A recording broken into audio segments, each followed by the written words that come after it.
que, bueno, vamos a dar inicio a esta mesa, donde tenemos la posibilidad por vía remota de contar con el profesor Sugam.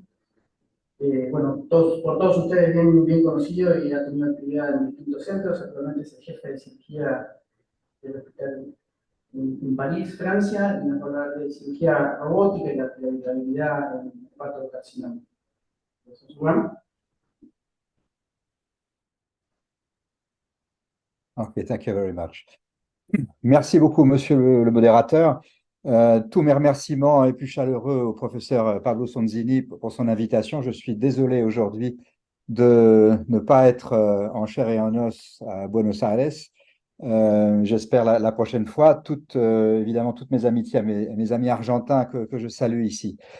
Le professeur Sonzini a beaucoup insisté pour que je fasse cette conférence en français. J'avais l'intention de la faire en espagnol, non, je plaisante, mais je la ferai donc en français avec des diapositives en anglais. Il faudra jongler et tous mes remerciements à notre traductrice.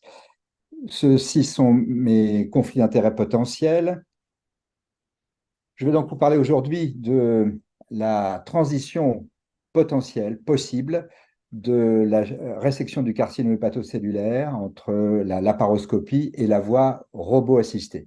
Ceci est le plan de cette conférence. Après quelques généralités sur le carcinome hépatocellulaire, nous verrons quel est l'impact de la cirrhose, très souvent fréquente évidemment dans ce contexte, les résultats de la chirurgie laparoscopique, ils sont maintenant solides, bien étudiés, et nous verrons s'il est temps de passer à la plateforme robotique en définissant ce que c'est d'abord un robot pour ceux qui sont un petit peu moins familiers avec ça, et en regardant un petit peu les résultats et les comparaisons de la voie robotique avec les voies d'abord classiques, ouvertes et surtout laparoscopiques avant de conclure. Donc, vous savez que le carcinome hépatocellulaire est la tumeur primitive la plus fréquente dans le monde. Elle a une incidence variable. Vous voyez que classiquement, elle est extrêmement fréquente en Asie, avec la Corée, qui est le pays où la fréquence est de loin la plus importante, surtout sur l'hépatite B, et que dans les pays occidentaux et en Amérique du Sud, l'incidence est qualifiée de moyenne. Le World Health Organization prévoit une augmentation tout à fait significative de l'incidence d'abord des cancers en général, comme vous le savez, mais ici du carcinome hépatocellulaire lui-même, des tumeurs primitives en général. Et donc, a priori, les chirurgiens hépatiques ne devraient pas être au chômage dans les années qui viennent.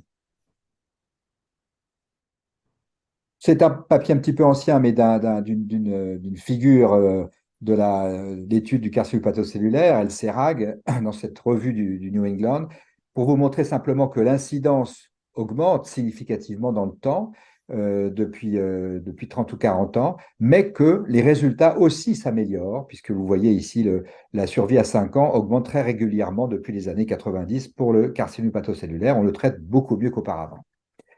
Alors, quel est le rationnel des facteurs chirurgicaux qui peuvent compter dans le résultat carcinologique? Et en particulier, est-ce que la laparoscopie est capable de s'adapter et de résoudre ces problèmes oncologiques? Alors, tout d'abord, la marge de résection, c'est un point évidemment très important, puisqu'il est souvent nécessaire de faire des résections anatomiques. Elles ont été jugées parfois difficiles, et c'est vrai en chirurgie laparoscopique, mais on est arrivé à surmonter ces difficultés-là et à faire finalement des techniques identiques à la chirurgie ouverte. La chirurgie aussi mini-invasive est à l'origine d'un saignement péropératoire et de transfusion moins importante que la chirurgie ouverte, sans doute aussi parce qu'en général, la qualité du geste chirurgical s'est améliorée, quelle que soit la voie d'abord, parce que la chirurgie cœlioscopique comporte peut-être moins de manipulation du foie et de la tumeur, et donc peut-être moins de dispersion des cellules tumorales, et enfin parce qu'elle est à l'origine d'une réduction de la morbidité post-opératoire, ce qui a un impact tout à fait positif sur le risque de récidive des cancers en général et du carcinome hépatocellulaire en particulier. Alors, juste un mot pour saluer notre ami Hironori Kaneko, qui a fait rapporter les premières résections laparoscopiques du carcinome hépatocellulaire dans les années 90, il y a 30 ans, avec ce papier notamment de Surgery. Il a beaucoup fait pour le développement de cette chirurgie laparoscopique au Japon et dans le monde en général. Aujourd'hui, le carcinome hépatocellulaire reste l'indication principale de la chirurgie laparoscopique du foie pour plusieurs raisons que j'ai essayé de lister un petit peu, parce que c'est le plus souvent une tumeur unique qu'on a à enlever et parce qu'on veut, dans un contexte de maladie chronique du foie ou de cirrhose, enlever le moins possible de parenchyme hépatique autour. Parce que, comme je vous le disais, il y a moins de manipulation sans doute et de mobilisation du foie. On interrompt moins de circulation veineuse collatérale quand elle existe dans la cirrhose. Il y a là, le risque d'acide et de décompensation hépatique post-opératoire est plus faible, avec un risque notamment de complications spécifiques hépatiques plus faible, moins de saignement et de transfusion, et ce qui est à l'origine donc de meilleurs résultats sur les complications post-opératoires et donc de pronostics oncologiques possibles. Toutes ces raisons sont donc tout à fait valables pour choisir de préférence un abord mini-invasif laparoscopique pour resséquer le carcinome hépatocellulaire aujourd'hui. Donc c'est tout à fait démontré.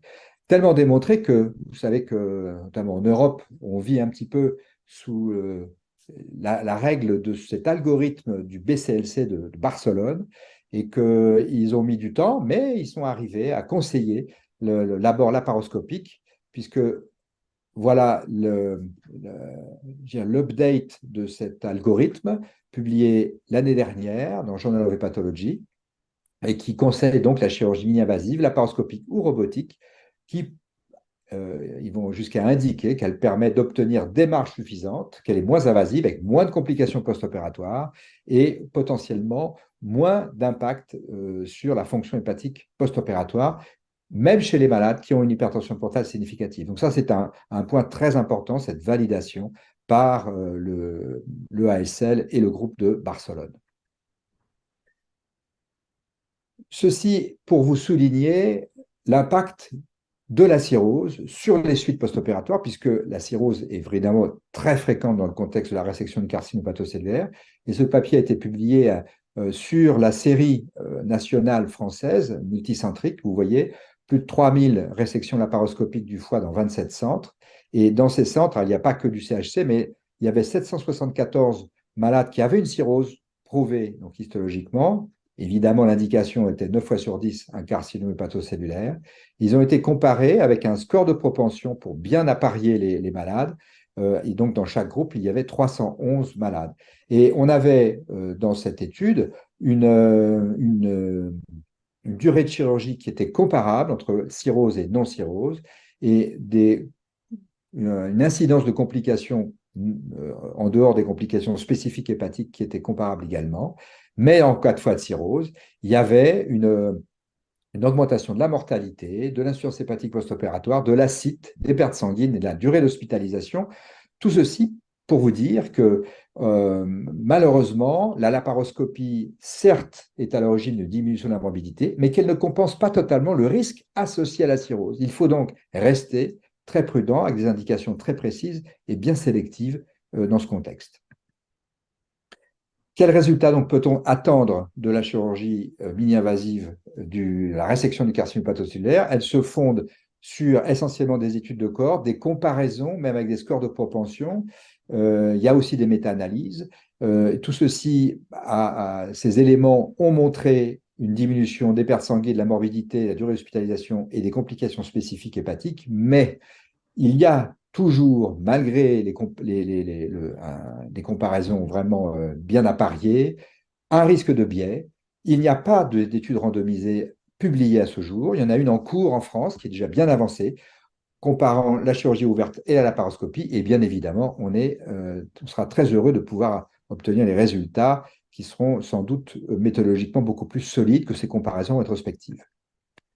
Quelques exemples pour vous démontrer. Ça, c'est une étude qu'on a faite il y a quelques années. 350 malades qui avaient un CHC réséqués par la laparoscopie.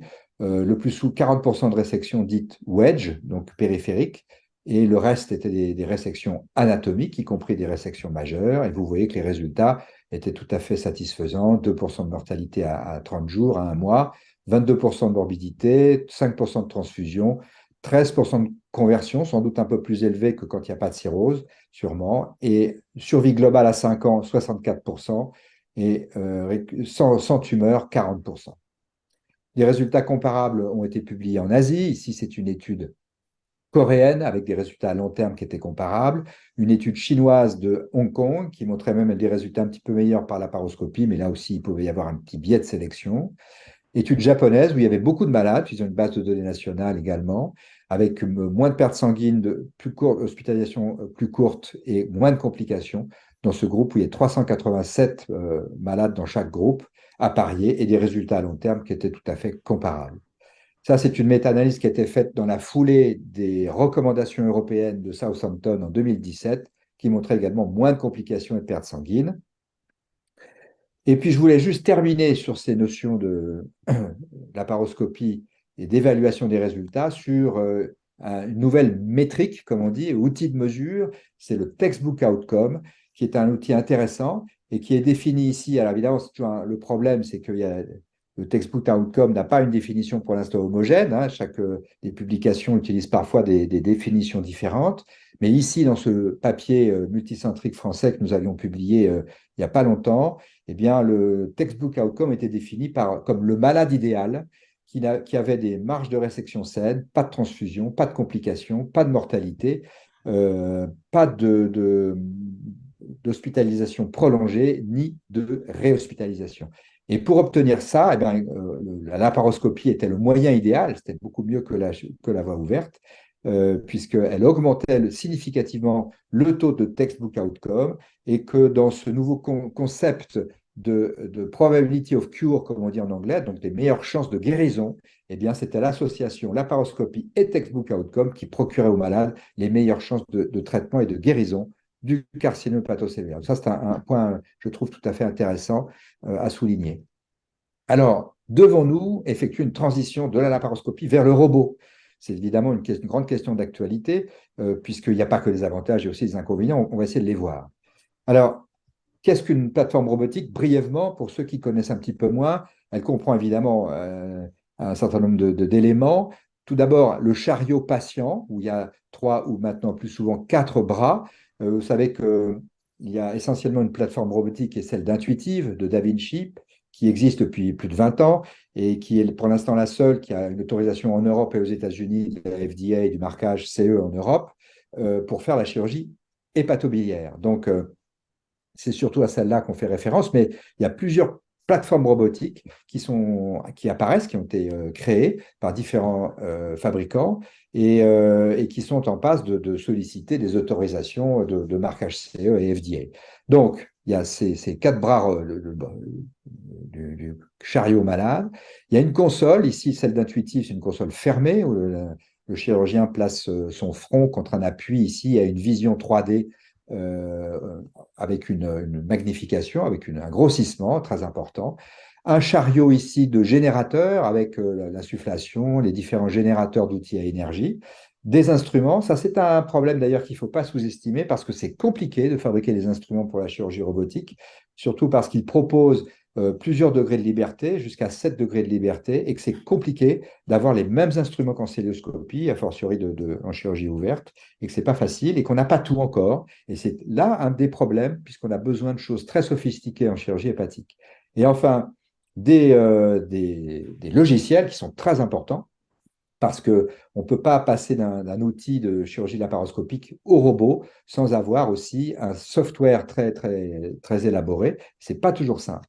Au total, cette plateforme robotique, ce n'est pas un robot comme un robot qui fabrique une voiture, bien évidemment, il n'est pas autonome. C'est plutôt un télémanipulateur que le chirurgien donc, manipule à côté du malade. Et c'est pour ça que j'ai employé cette expression d'empowered laparoscopie plutôt qu'un vrai robot. Alors, il y a des avantages et des inconvénients au robot. Les avantages, c'est évidemment la qualité de la vision qui est extraordinaire en 3D, auquel on peut associer des colorants. Le champ opératoire ne sera jamais aussi stable qu'au robot. Hein. Il n'y a aucun aide opératoire, malheureusement, il ne faut pas leur en vouloir, qui soit capable de tenir la caméra comme le tient le robot. Tout est filtré, il n'y a aucun tremblement du chirurgien, aucun geste maladroit. Tout est démultiplié et filtré. L'ergonomie est fantastique, évidemment, dans tous les sens, mieux que le poignet humain, en tout cas en laparoscopie, ce qui donne une précision de dissection inégalée et enfin de vraies possibilités de suture qui sont une performance tout à fait vraiment à souligner. et qui surpasse de très loin, de toute évidence, je pense qu'il n'y a pas besoin d'essai randomisé pour ça, pour la suture, surpasse de très loin la laparoscopie. Mais il y a des inconvénients qui sont peut-être surmontables, mais en tout cas pour l'instant, qui ne le sont pas. Il n'y a pas de CUSA, et nous sommes nombreux à travailler pour disséquer le foie, pour faire la transection du foie, à utiliser un CUSA, donc ce bistouri, cet aspirateur cavitronique. Les bistouris à énergie de tout type ne sont pas aussi du même niveau que ceux dont on dispose en laparoscopie, il faut bien le dire.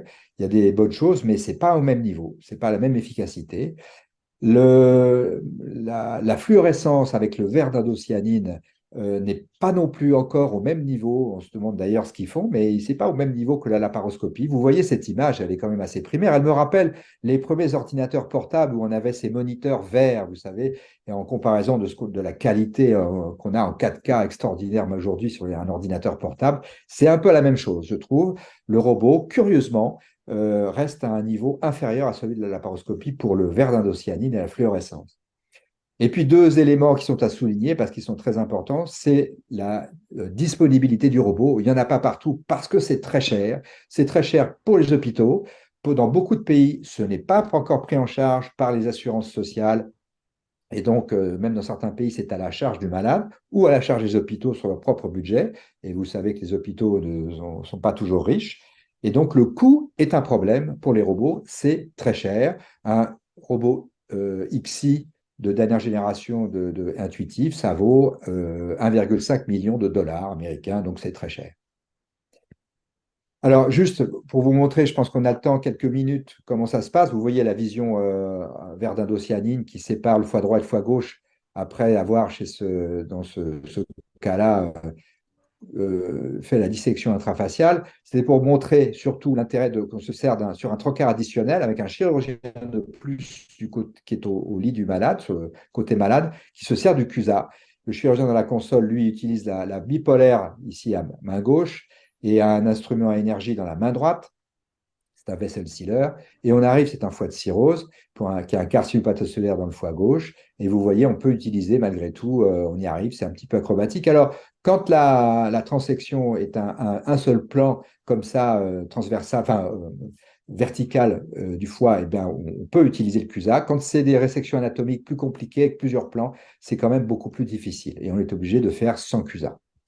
Voilà, juste, je vous montre ça brièvement. Et là, c'est l'intérêt vous voyez, de voir si on peut clipper ou lier le canal gauche en live avec sa coloration.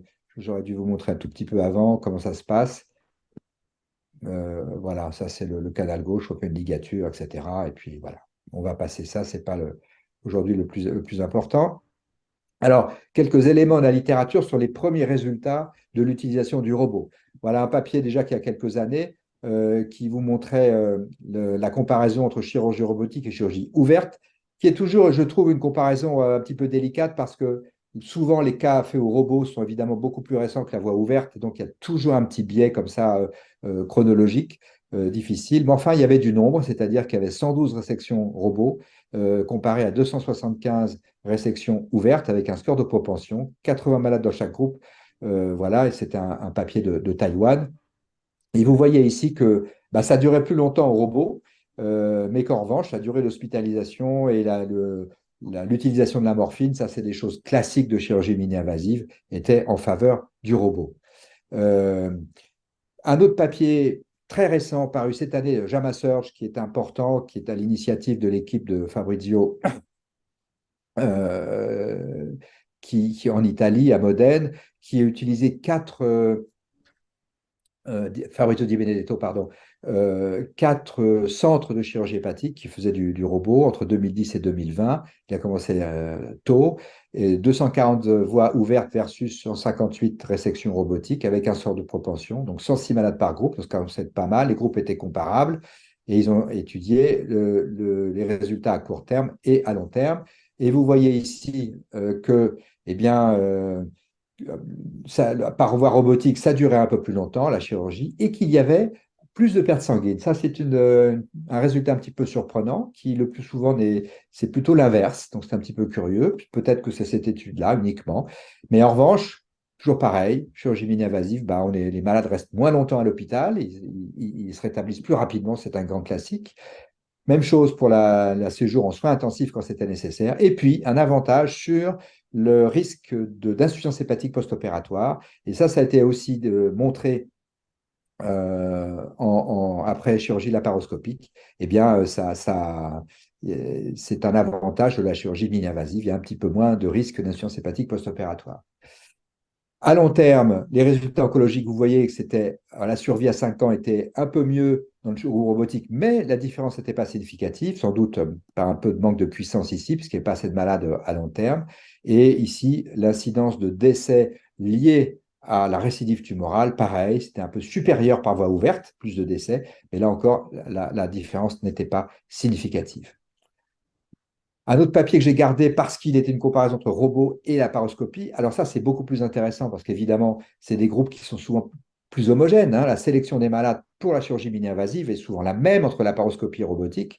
On craint moins de biais qui ne sont pas révélés. Et donc, publié dans Cancer l'année dernière. Alors, c'est un peu particulier parce que ce sont des bases de données américaines de l'American College of Surgeons et de l'American Cancer Society. Vous voyez des malades déjà un petit peu plus anciens, 2010 à 2015. Ils utilisent leur propre classification, le Stage 1 HCC, donc c'est des formes précoces, mais beaucoup de malades. 2900 résections laparoscopiques versus 123 chirurgies robotiques. Et ils ont fait un appariement 3 sur 1, 369 chirurgies laparoscopiques contre 123 robotiques. Et qu'est-ce qu'on trouve? Eh bien, là, chez ces malades, je reviens, il y avait une différence, plus de conversion en voie robotique. Là aussi, c'est un petit peu curieux. C'est peut-être leur expérience préliminaire parce que maintenant, dans la littérature, on trouve plutôt l'inverse, moins de conversion dans la voie robotique qu'en voie laparoscopique. Et je suis désolé.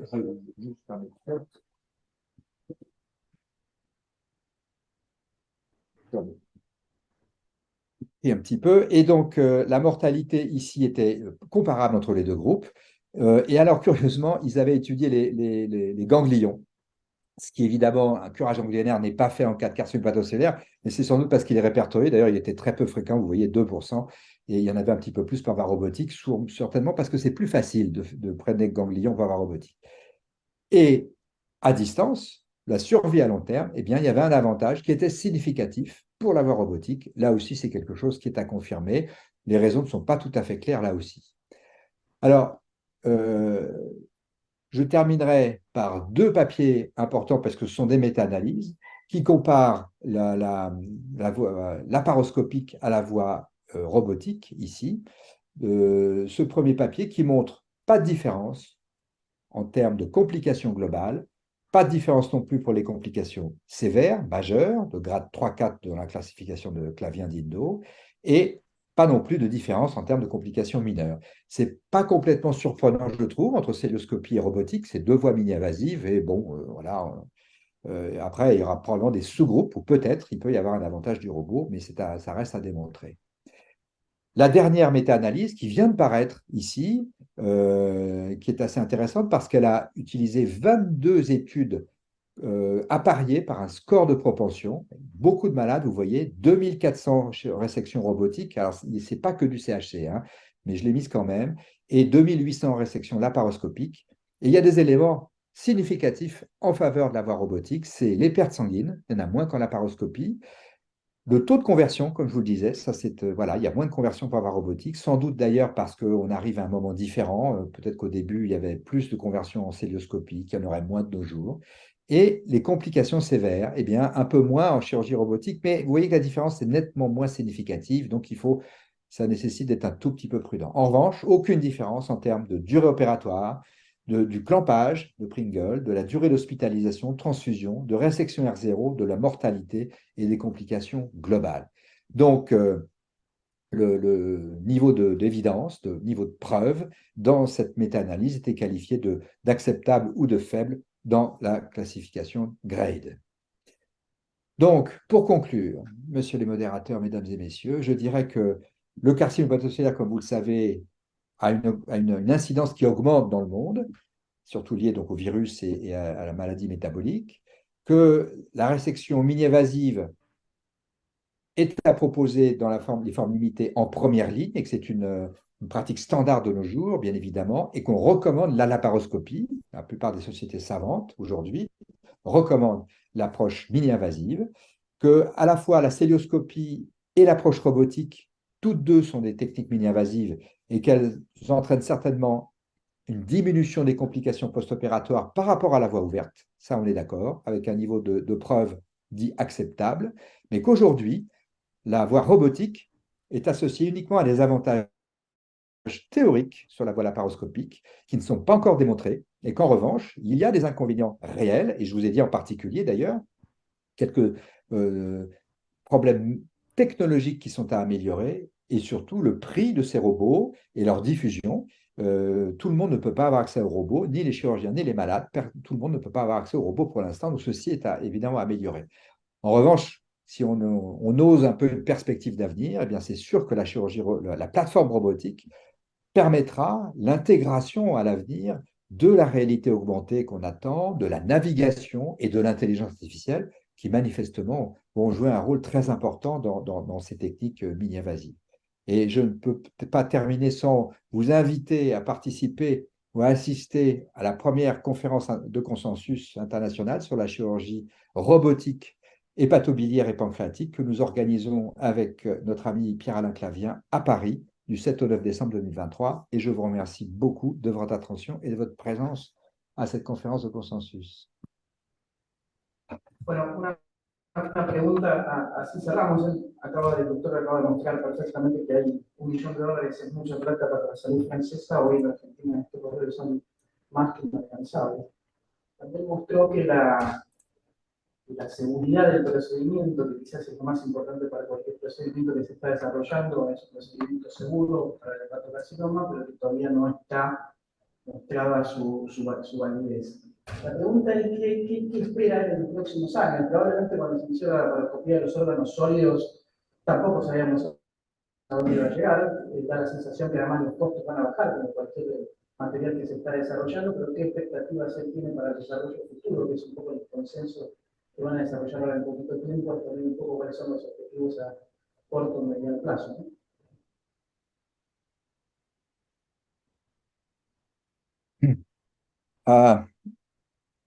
I see for the robotic platform, at least, I see that some improvement in the instruments, first of all. The energy device needs some improvement, as I said. I hope there will be some robotic CUSA. You know that the CUSA cannot be flexible, of course. There is no articulation possible for the CUSA. But even if it's a straight instrument, I hope it will be associated with the robotic arm. So it will help a lot for liver surgery. And second, I think that if the robotic platform will prevail, it will be through navigation, augmented reality.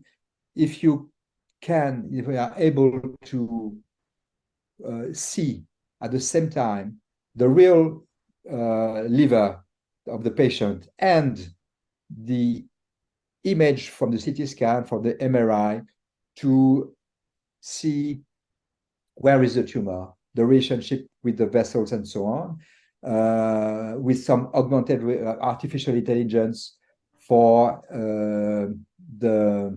for instance, the risks in some procedures. I think that this will be a fantastic improvement in liver surgery, and probably within the next following years we will see something like that associated with robotic surgery.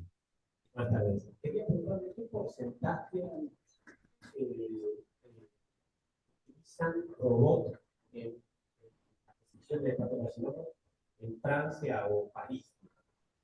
¿Qué porcentaje aproximado si tiene ese dato? It's difficult to give a number, but all hospitals don't have a robot, even big centers. In my personal experience, in my practice, I use minimally invasive surgery for 50% of my patients. And for the robot, it depends on the availability of the robot. We had 2 robots in my institution, now just 1, because 2 robots were too expensive. And with a 1 robot for several specialties, urology, pulmonary surgery, and so on. So I have the robot on just at most once a week, so I cannot use it for every patient.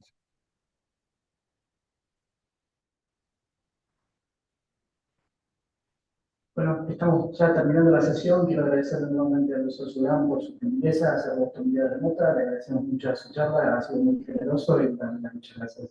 Damos por finalizar entonces. Gracias. Thank you very much. Thank you. Bye-bye, Bruce Harris.